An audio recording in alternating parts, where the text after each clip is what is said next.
करेंगे और 29 सितंबर को निफ्टी नेक्स्ट 50 और निफ्टी सीपीएससी की रीबैलेंसिंग होगी।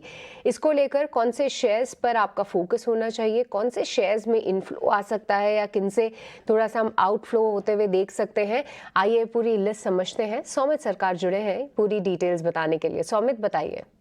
एनएससी की जो इंडेक्स रिजिक है वो इफेक्टिव होगी सितंबर 29 को, बट उस चेंजेस के कारण जो इनफ्लोज या आउटफ्लोज होंगे या जो पैसिव फ्लोज होंगे वो सितंबर 28 को होंगे, जो कि मंथली एफएनओ एक्सपायरी का दिन भी है। तो कौन से स्टॉक्स आपको फोकस में रखने होंगे इन फ्लोज के कारण? सबसे पहले एचडीएफसी बैंक फोकस में रहेंगे, क्योंकि अराउंड 760 करोड़ का इनफ्लोज एक्सपेक्टेड है, क्योंकि एचडीएफसी बैंक का जो वेटेज है वो निफ्टी में और निफ्टी बैंक इंडेक्स में बढ़ चुका है। उसके अलावा निफ्टी नेक्स्ट 50 अगर हम देखें तो Shriram finance, Trent, TVS motor और जायडस लाइफ जैसे स्टॉक्स फोकस में रहेंगे, क्योंकि श्रीराम फाइनेंस में करीब 520 करोड़ के इनफ्लोज एक्सपेक्टेड है, जो कि करीब 2 टाइम्स है उसके 20 डे एवरेज के सामने।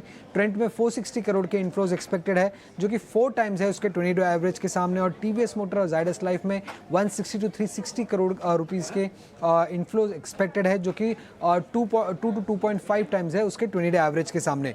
पेज इंडस्ट्रीज फोकस में रहेगा, बट नेगेटिव चीज़ के लिए, क्योंकि आउटफ्लोज एक्सपेक्टेड है करीब 270 रुपीस करोड़ के, और वो जो कि करीब 2.6 टाइम्स है इसके 20 डे एवरेज के सामने। और पीएसयू स्टॉक्स में अगर हम देखें तो निफ्टी पीएसयू स्टॉक में एक ही सीपीएसई इंडेक्स में सिर्फ एक ही स्टॉक है जिसपे फोकस रखना होगा, वो है पावर ग्रिड, क्योंकि उसमें सबसे ज़्यादा इनफ्लोज एक्सपेक्टेड है करीब 530 करोड़ के, जो कि 1.7 टाइम्स है उसके 20 डे एवरेज के सामने।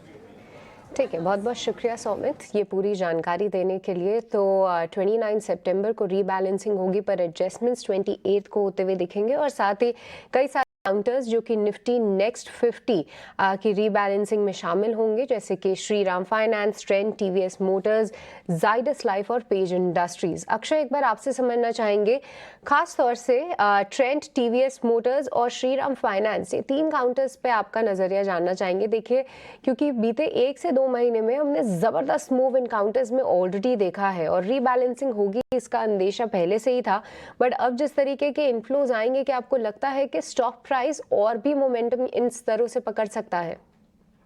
तो सृष्टि जी, अगर मैं स्टार्ट करूं ट्रेंड से, तो ट्रेंड में एक स्ट्रॉन्ग ब्रेकआउट देखने को मिला था कल, पर उसके बाद वापस 2200 से थोड़ा सा स्टॉक में मुनाफा वसूली का दौर वापस चल पड़ा है। तो यहाँ पे स्टॉक ओवरबॉट है, काफी एक स्ट्रॉन्ग रिकवरी का दौर रहा है गए 2 महीने से।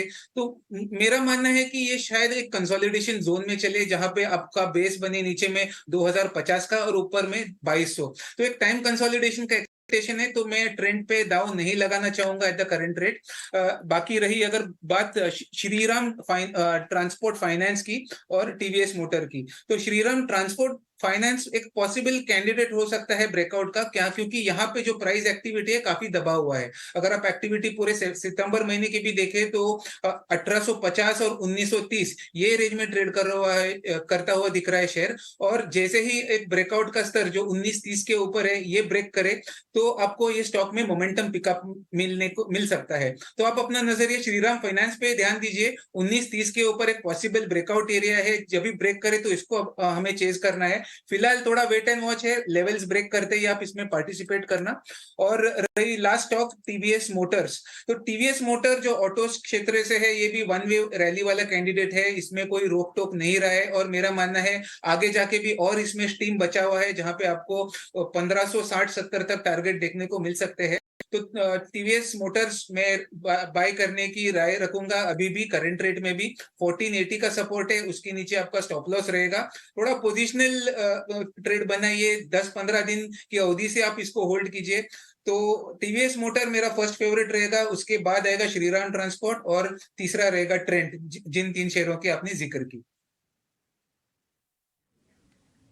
ठीक है, तो ये सभी स्टॉक्स पर आप नज़र रख सकते हैं ट्रेडिंग करने के लिहाज से। एक छोटे से ब्रेक